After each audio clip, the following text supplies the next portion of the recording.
All right, we're live. Good evening, shifties. Welcome back. Welcome back.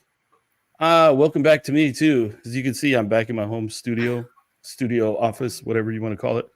I just spent 2 weeks at my youngest daughter's house in Atlanta Metro. It was so nice to get away from like the oppressive heat and humidity we have here in South Mississippi. Not that it's not hot in Atlanta, because I mean they call it hot Atlanta for more than one reason, really. But it's different kind of heat. It's humid, but not as humid as it is down here. Anyway, hello everybody. My name is Tito Amogus. Once again, this is Shift the Journey.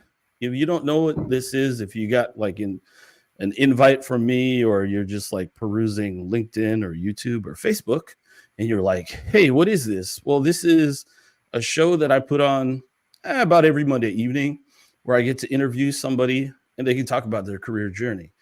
And the biggest thing I want to put out there is that there are people who are trying to change their jobs, trying to change careers, or trying to go from one job function to another. Maybe you're changing industries. Maybe you're in the military and you're getting out and you don't know what the first step is. How do I do this? What do I do? I just want to let you know that there are people who have done it. There are people who have broken in data from, not weird, but like different fields. There are people who have gone from the military, maintenance to the corporate world, like me. There's not a blueprint for what's been done, but I want to put out the encouragement out there that yes, it can be done, and there are a bunch of people out here who are willing to help you in some kind of way, in your, transitioning from one job to another. So with that being said, I want to welcome our guest this week. Woo-hoo, Wilson the man. Welcome, Wilson. How you doing today? I'm doing all right. Thanks for having me. I've enjoyed watching the show. It's nice to be on the other side now. Yeah, I was gonna say, yeah, like we were talking in the studio earlier, and I told him, I said, I don't know who's gonna be chatting, who's gonna be throwing comments in the chat if he's on the show. And then he said he was gonna go on LinkedIn and throw some comments in the chat. I was like, don't do that. That would be weird. But if I were to change the name of the show just for one day, it would be Two Bald Asian Guys in Gray Shirts. But it's not going to be that. So let's get started. So Wilson, where are you from originally? So I'm from Toronto. I was born there and lived there for the first 25 years of my life. I moved to Oklahoma about 10 years ago, and I've been here since. Wow. I've actually been here longer than I thought it would be, if I'm being honest, but 10 years went by pretty quickly. Oh, wow. So Toronto is a pretty big city, huh? What made you choose, like, hey, I want to move to Oklahoma? I got that question a lot, and it's a pretty simple answer. It's my girlfriend at the time. And then people are like, oh, that makes sense. Because it's completely different. It's about as opposite from Toronto as you could get being in Oklahoma. Yeah. So do you miss the cold weather? Culture shock. Yeah, you're talking about heat. It's probably 100 now. And whereas obviously back home it snows like 6 months of the year instead of this. It's probably 100 degrees half the year here instead. So it's quite a change in more than ways than one. Oh, that's crazy. That's funny because like we were talking in the studio and I didn't even pick up a Canadian accent. Oh, I don't have one. No. Did you ever have one? I don't think so. Well, what do you say when you've gotten into an argument and then you want to apologize? What do you say? Sorry. Is that? Oh, what? That's so weird. Does it show up? No, it doesn't show up. It's usually the sorry. Yeah. So I probably just don't apologize as much as your average Canadian, so there wasn't as much to lose. Oh man, that sounds like you got to work on something there. But so did you go to school? You go to school in Toronto, or did you go to school when you got to the U.S.? No, I graduated from university back home worked in something completely unrelated for about a year, and then I moved down here. So I didn't have to navigate the What were you whole doing up U.S. there? school system because that was wild. Sorry. Oh yeah, yeah. So what was your job up there? What were you doing? Oh, it was completely unrelated. I worked in a print shop, so we would just print things. People would come and get things printed, and I would. A lot of the times they required some presentation slash packaging. Like we'd have to put them into binders, or we'd have to hole punch them and then put them into binders, and we'd or score them and fold them. A lot of postcards, a lot of legal documents, things like that. So other people would handle the printing, and I would do a lot of the other stuff, and as well as deliver it. So completely unrelated to anything I went to school. Wow. Yeah. Yeah, no, that's like well, actually this way, left field. That's nuts, man. It's interesting though. So, what was your experience trying to find a job in the US? So in the U.S., it wasn't it wasn't as bad as it could have been because a lot of the questions that a lot of recruiters or companies will ask you about whether you have the right to work here or whatever. It helped. Mhm. I'm a dual citizen, so I thankfully I avoided a lot of that. But I Oh. I was going through recruiters, Mhm. and that helped me get my foot in the door on a kind of accounting role, and then they liked me and brought me into an actual accounting role. Mhm. And so it What wasn't it that took about maybe about a year or so. what do you mean by kind of accounting? What does that mean? So so I wasn't quite an accountant, but I was like a cash clerk of some sort. So I Okay. the stuff I did was related to things that other people would take and do accounting things with, but I didn't actually do any accounting myself. Oh, okay. So then is that what you went to school for? Yeah, yeah. I went to school for economics and accounting. Oh, okay. Yeah, I thought I remember seeing that. So, um, yeah, so you moved to Oklahoma and you're like, "Oh, I need to find something um in like accounting related." Mhm. But what was there ever a thought like, "Oh, I have a background in printing. I want to do some of that too?" No, I to be honest, I didn't really enjoy it all that much. It was kind Oh, of interesting for the first little bit just because it was completely different and yeah. not at all what I would have expected me to be doing. But I think that wore off pretty quickly. I had no interest in doing anything in that space. So Yeah. So then how long did you work in accounting after the accounting adjacent job? yeah, so that was 2014, 2015, and then I didn't officially transfer careers into business intelligence until 22, so roughly 7 years, 7.5 years. What made you want to make that shift?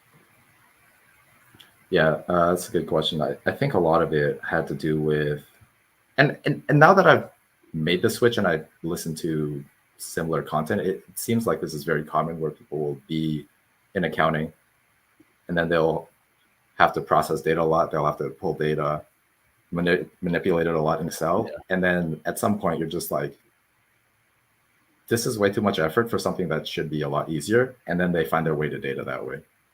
Yeah. That's kind of what happened to me, basically. Yeah. So is it something that you're like, hey, I really like this, I'm going to pursue this? Or was it something where the company you worked for was like, hey, you're really good at this. Can you do more of this? Because I've seen like, both situations unfold. Or what was Yeah. your experience? So kind of both, honestly. When I left my first company, I already had some ideas that I wanted to move into data. This was end of 2019, so about 5 years ago. And Hmm. so in the 3 years I was an accountant there, I tried to do data things. And Hmm. so a lot of my time I was honestly probably pretty annoying because I would have to ask IT for a lot of permissions to different things. Yeah.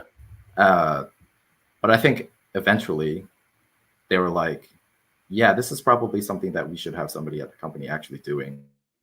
and so they opened a position, but I don't even know that they posted it. They just moved me over. So, like, what kind of, you said you were doing like data things. What kind of things were those? Yeah, so now I'm working a lot. I'm working a lot with Power BI, but most of my data sources are from SQL.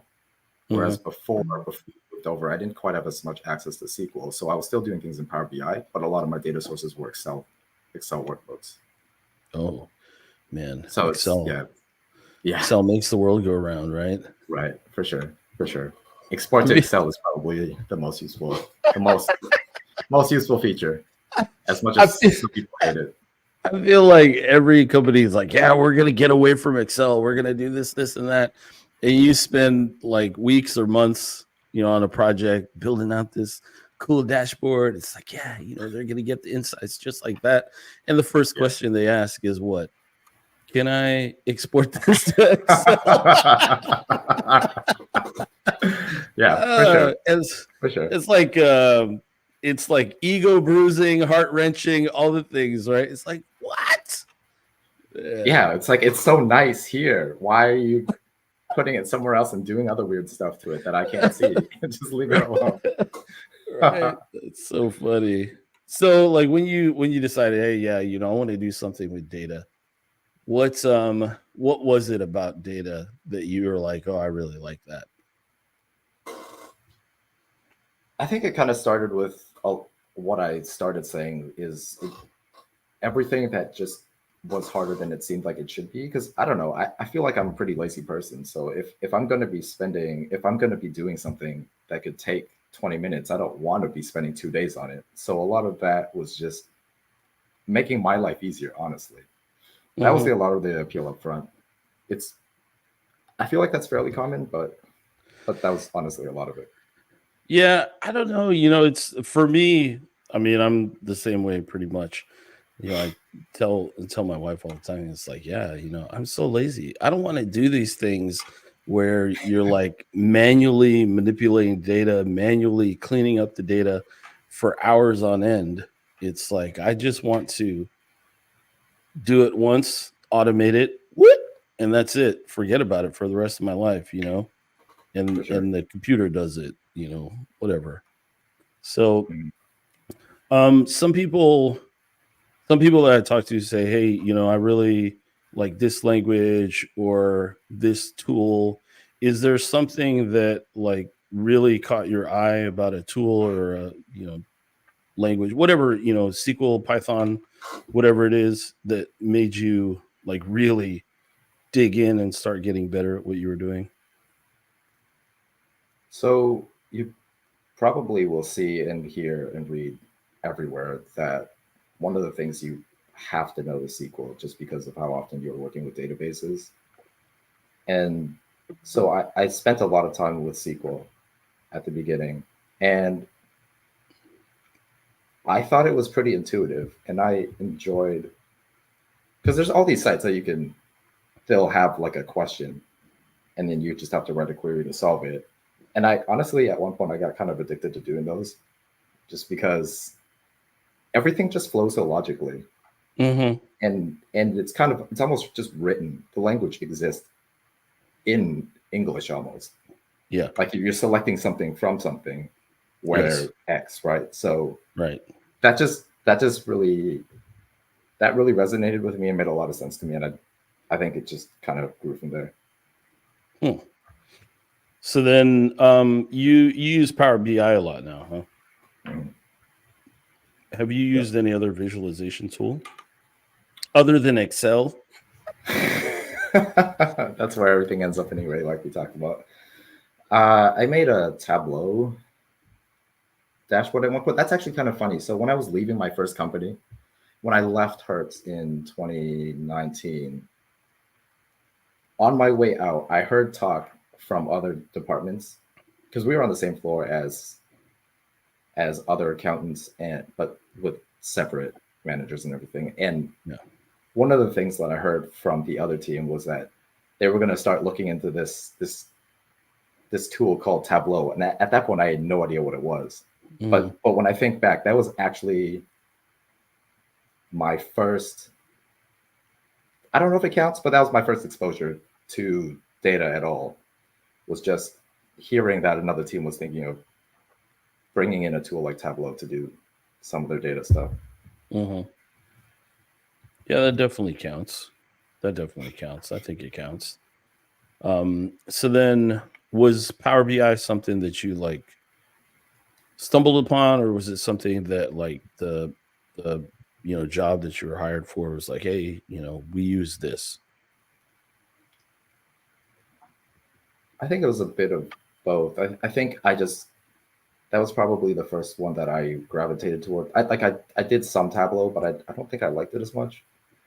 And so I started learning Power BI. And I think Microsoft is really good at having a lot of the resources out there. They have that whole Microsoft Learn. And so that made it really easy for me to go in and start learning. And then the company that I work for just happened to use a lot of Microsoft products, which I think is fairly common. And so when they decided to go towards data and invest in that, naturally, I think we just gravitated toward Power BI, which made it easier for me anyways. So yeah. So did you like do any vendor training or anything like that, or did you have to like learn it on the fly, kind of learn it on your own? Oh no, a lot of that's just been on my own in my spare time, and just whenever I have questions at work, it's just let me see what Google says, just stuff like that. A lot of it's just my own initiative, really, at this point. Yeah, I want to say like early in my career, I was handed like Alteryx and I was handed Tableau, and I watched a lot of YouTube, lots of YouTube, and then of course the forums, the Tableau community, Alteryx community. Power BI's got one too, right? Yep. Yeah. Yep. I think actually. Oh, sorry. No, go ahead. No, I was just gonna say I played with Alteryx a bit too, and I got course certified. Not that it means anything if I'm never working in it, but they seem to have a fairly robust set of learning tools out there for free. Yeah. Yeah, I mean, out of everything, I've used Alteryx the longest. Like my first civilian job it started in like November or December of 2015. And from day one, I was learning Alteryx. And so every job I've had after that, I was using Alteryx till today. I still am using Alteryx. So it's interesting because like you can know SQL and use Alteryx. You can, maybe you're an R programmer or you like Python, but you could also use Alteryx with those things.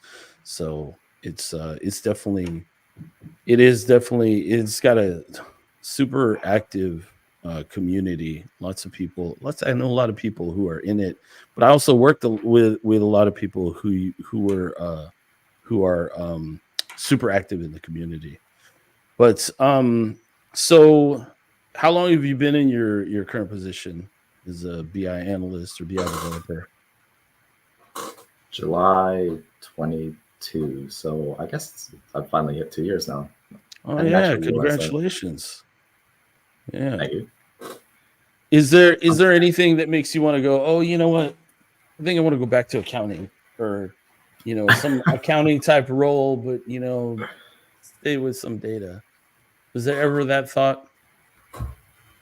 I would never move back to a strictly accounting role, but to kind of answer your question, for the longest time, I spent 7 years as an accountant, right?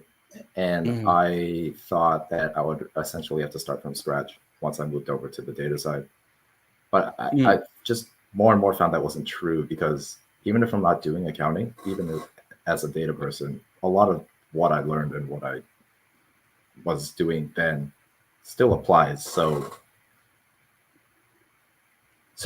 I've never really been removed from the accounting, because I still work with accounting people now. I work with salespeople, and I still work with the general ledger a lot. So it's not that I've transitioned and just completely no longer use anything I used before. Yeah. So would you say that like your you call it domain knowledge came in handy as a data person? For sure. I think when you're trying to get into accounting, or sorry, nobody's trying to get into accounting. I'm not. When you're trying to get into data, a lot of people will hyper focus on the technical side, but there's a lot of stuff that you need to learn once you have a baseline of technical knowledge that is more and more useful the more you do data stuff, just because there's only so much that you can do without knowing what stuff means. If you're just building visuals and you have no idea what's on the page, sometimes you can't even tell whether it looks right or not, and then you show somebody and they're like, this is terrible. Yeah. Yeah. Yeah, that's that's a good point, because I know people who have been in the same industry for like 20 something years, but then there are also other people like me who have gone from like they're in consulting. In consulting, the I think the overall thing is like if you like to work with, you want to work with, you want to have a different project every time. You want to work in a bunch of different industries. Consulting is the way to go, but it's really tough to build that domain knowledge if you're always working in a different industry. The longest place I ever worked was an insurance company, and I learned a lot about insurance, but I haven't really gotten the opportunity to use that domain knowledge anywhere else. But yeah, I think people often ask me, people who are coming like trying to go into data, people often ask me, "Hey, what's more important? Should I learn, these programming languages? Should I learn, these tools? What should I do?" And I tell them, what did you do before? Like, where did you come from before? Some people are like, "Oh, hospitality or insurance or, whatever the case may be, healthcare." I'm like, you can definitely use that knowledge coupled with something that you learn on the job for like a data analyst position or something, and then all of a sudden you're a lot more important than somebody who important to the business than somebody who knows how to use a bunch of tools but doesn't know anything about the business. I think that's the toughest part for people to try to figure out. But yeah, so yeah, you're working with accounting stuff and able to use that domain knowledge. Yeah, that's pretty good. So what's your what does your career progress look like? Not like, oh yeah, tell me about your last eval. No, I'm it's like so what people often ask is where would I go from here? We've often talked about like, titles, job titles, they don't mean anything. Data analyst versus BI analyst. Sometimes you look at the job description is the exact same, but like uh like what kind of paths are like available for somebody who's gone from accounting into like business intelligence? I think I don't think my experience is super common. My experience with my current company is super common, if I'm being honest. And I preface with that because I think it really depends on the company you work for. So what I mean by that is I am really the only data person at the company. And so to your point about job titles not meaning anything, I'm officially a BI developer / analyst. But sometimes I feel like there's also a lot of data engineering involved. There's just because when you touch the entire scope of any project, you're talking to stakeholders, and then you're also figuring out where the data comes from. You're figuring out how you need to put it together to put it in a report. Then you need to follow up with your stakeholders to then iterate on that if it's not exactly what they need. And so what your role at your company is and how you kind of grow from there really depends on just how your organization is set up. I'm trying to think. Yeah, so at this point, I just kind of touch everything. Things I'm interested in, I just try to touch those a little more. And then I think for me, it's a fairly blank canvas on what I want to do with it, especially at this company. Mm-hmm. So is it a smaller company? Yes. I don't know. This is something as someone who worked there as an accountant, I should know. I don't actually know how much money they brought in last year, but Well, like personnel wise, how many people would you say, like 100, 200, 500? I wish I 1,000? had an answer for you. It's definitely not Okay. 5 figures. We probably definitely don't have like tens of thousands of people. Yeah. This is embarrassing, but I can't actually get more specific than that. That's okay. So, like in my experience, the size of the company and I think the size of the company and like your career path, not really your career trajectory, but like things that are available to you are like directly related. So, case in point, like my first job, was with Health Trust, which is a division of Hospital Corporation of America that employs like 300,000 people, right? And so there are like a million different things that you can do starting out as like an entry level BI analyst to like go into different areas of healthcare, whether it's I don't know, there's like the payroll part, I was part of the group purchasing, and then there's like the hospitals part. I don't know. There's like all kinds of stuff. I mean, you would think, yeah, a whole bunch of things because there's like 300,000 people, right? But your like BI, your data roles are pretty well defined because it's such a big corporation. And then I worked for a company that had less than 100 people, and I had the opportunity to be involved in things I never thought that I would be involved in. Do I want to be part of sales? Absolutely not. Was I part of sales? Absolutely. There's like, who's your project manager? I'm my project manager. There's like, I know you know how that feels. Like it's like where I'm the data guy, but then I'm also the whatever guy. I'm doing all these different things, wearing a bunch of hats. And so the reason why I ask you is because I think people are curious, like, oh, what kind of company should I go work for? If I'm breaking into data, what size company should I work for? What's available to me? Because while you're in a transitionary mode, you're like, I really want to get into data, and you're just like kind of focused on that at one point. There comes a point where it's like, what comes after this, right? And so, yeah, for me, I think I was like working in a company, and my role seemed pretty defined. And it's like, you know what, I want to be involved in a bunch of different things.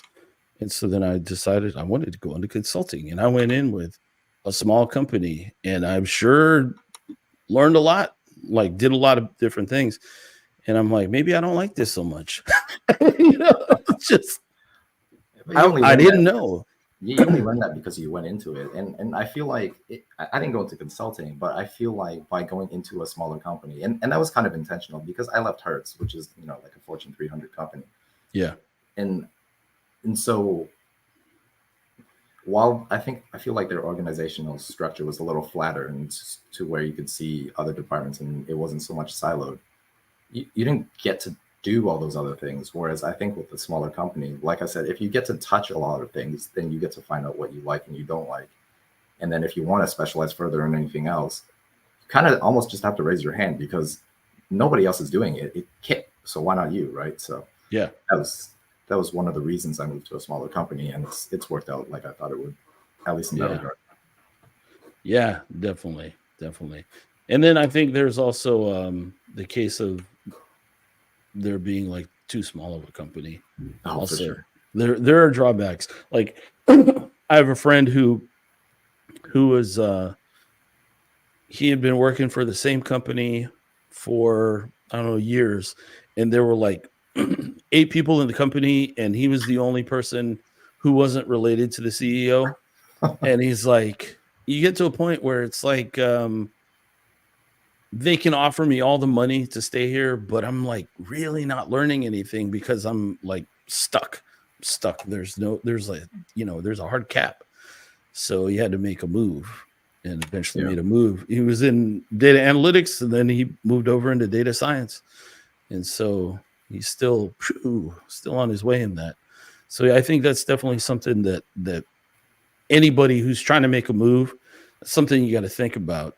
Like, how small is that company, and how long do you want to be in a small company? Because there's some things that you just eventually you're just gonna cap out somewhere. Yeah, that's fair. And So just oh no, go I was ahead. just saying, and to your point, when you're small enough, there's so many things you can do, but then there's only so many people to do those things. So at some point, you have to do those things because nobody else is going to, and then you just don't Yeah. have time to do other things. Oh yeah. And then there's I guess another negative of it is like there's nobody else to do it. There's just me. There's only so many hours in the day. Mm. And then how good are you at juggling? How well can you do that before you burn out? There's a lot of questions that you end up asking yourself. But I think, I still think working for a small company is the way to do it. If you're in learn mode, Mm. I think that's definitely the way to do it. But if you're in like, oh, I want to manage a department or whatever, there are departments that are bigger than some of the companies I worked for. So, Right. it's just Sure. you have to know that you have to know your own limits too, because working 80-hour work weeks are not fun for anybody. You learn a lot, but that's because you're working a lot. Yeah. So like you said, one thing you said to like raise your hand a lot. I had a conversation, I don't know, I think it was like episode 4 with a guy I used to work with when I was in the Air Force. I was really young, and he was getting out of the Air Force, and then he didn't really have a plan, and he ended up going into something that really did really well for himself. But I asked him about like, how did you learn all the things to progress the way you did in your industry? And he's like, man, I always raised my hand. I didn't say no, because like if I didn't know it, then I was going to learn it, and then I was going to be as good as I could be at it, so that if I wanted to continue to do it, then I would progress in that way. But if it's like, I don't really like doing that, I'll teach somebody else to do it and go do something else, So that's a really good way to continue to progress and continue to learn, is always raise your hand. Yeah, and to your point about that, it's something you said, like if he didn't know it, he was going to figure it out. And I think that's one really important thing that you need to know about yourself when you're trying to decide between a bigger and a smaller company, because a bigger company is likely to be a lot more structured and have more, I guess, mentorship and just people to show you what to do and just the support system. Mm-hmm. And so if you're the kind of person that needs that, then you're probably going to have a bad time in a smaller company where there's not as much handholding. I don't mean to say that as negative, but there's not as much, there's just not as much support. It's not for the weak. It's like, don't be hurting feelings, man. We want people to come back. But yeah, you just have to figure a lot of stuff on your own in a smaller company, whereas you just get a lot more guidance, I feel like, in a bigger company. And so if you need one or the other, that should help you when you're deciding what kind of company you want to work for. Yeah, definitely. Yeah, that's good. So, what's something that you're involved in, whether business or personal, whatever, that's like unique that you're passionate about? I I assume you're asking just not work related, Just just as anything. a person. Okay. Yeah. So I've found that there's actually a lot more. Surprisingly, there are a lot more of us on LinkedIn than I would have expected. But uh, I I lift. I compete in powerlifting. I'm actually after this. I'm gonna go to the gym. But Really? yeah, but I feel like one. It's completely different than the stuff that I do in my day to day, and it's just not. It's just nice to be able to go after using my brain all day to then I kind of almost turn the brain off and do something completely different. Oh man, that's interesting. Do you compete or anything? Yeah, I've competed twice. I've been hurt for a bit, but I'm hoping to compete again next year. Is there like a certain like exercise that you do? I don't even know how to say it, but like, what is the thing that you compete in?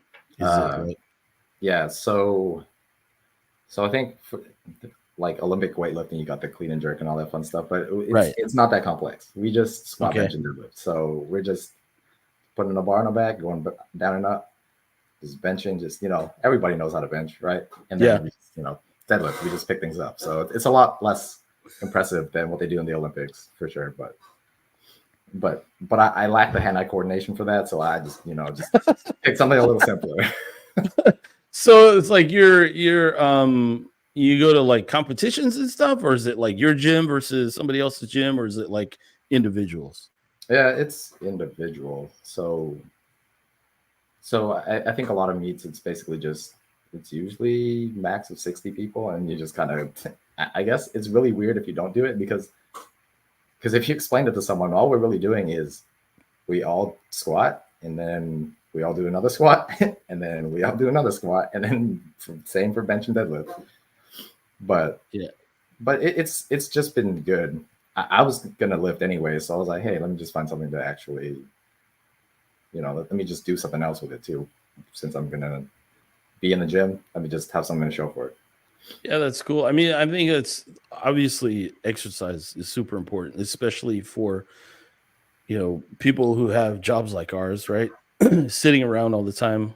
My wife always gets on to me. Oh, you need to walk more. Yes, I know. I need to, but like I find I can't work out in the afternoon. So there were times like during my military career where I was like told, yeah, we have to meet here at this time or whatever, and we're gonna work out, we're gonna run, whatever.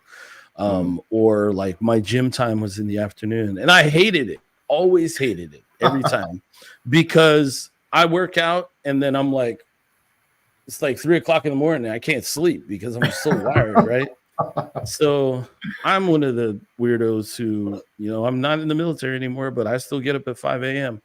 I get up at 5 a.m. and go to the gym.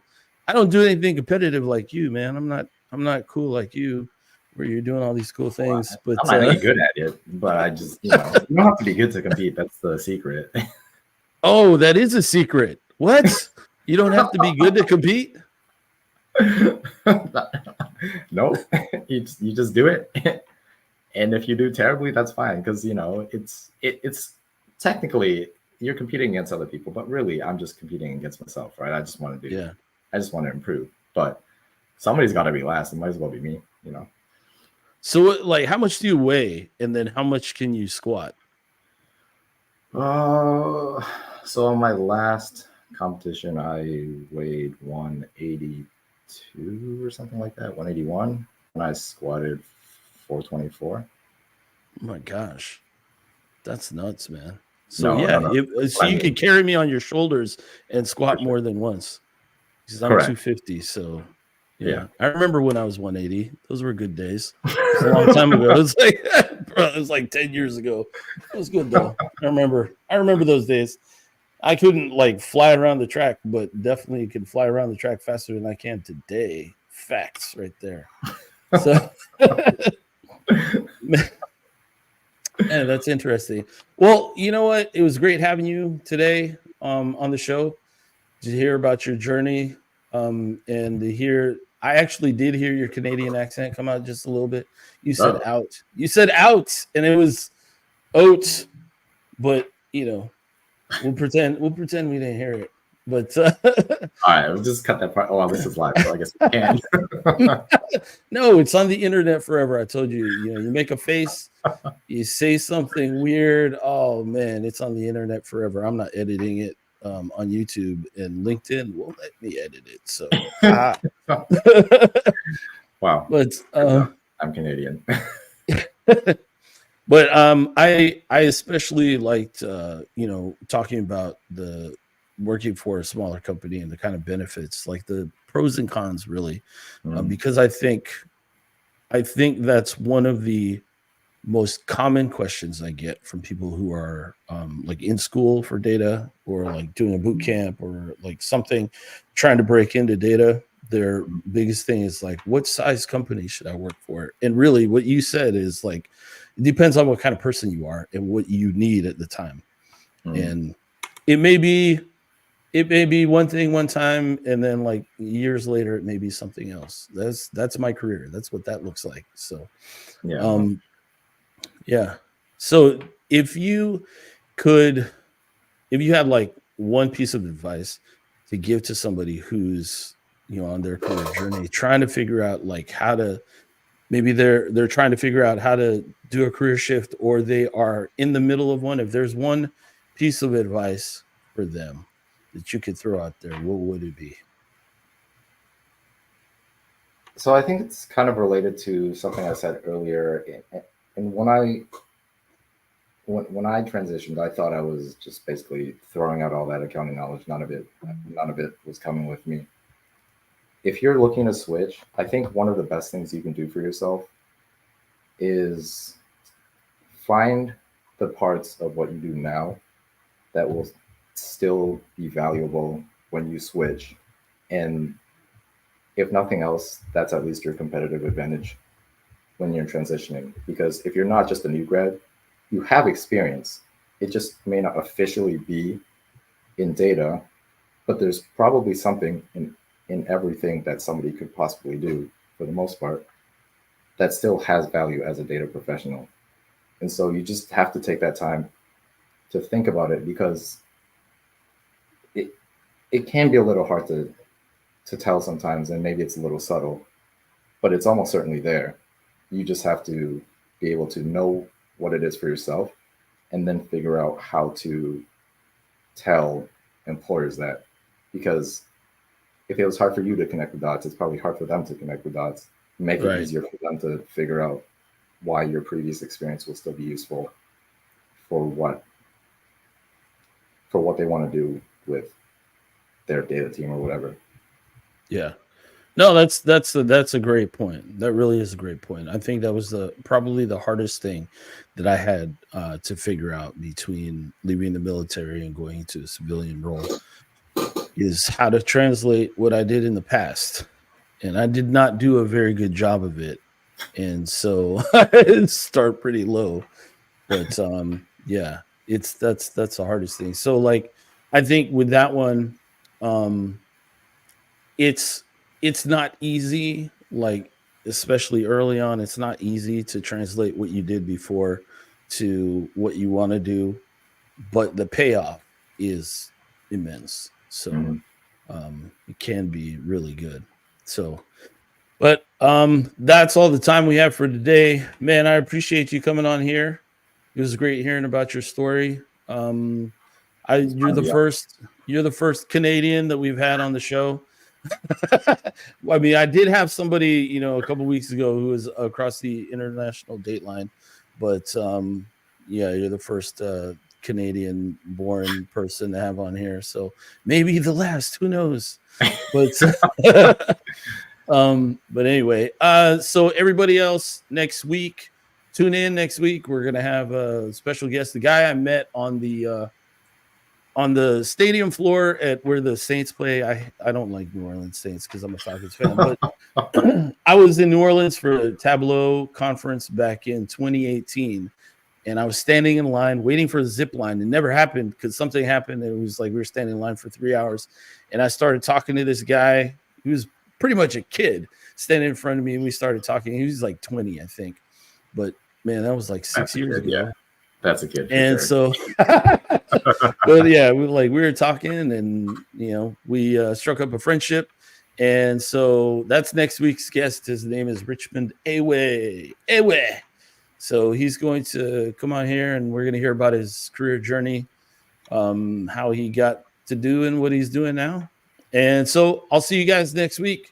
Have a good one.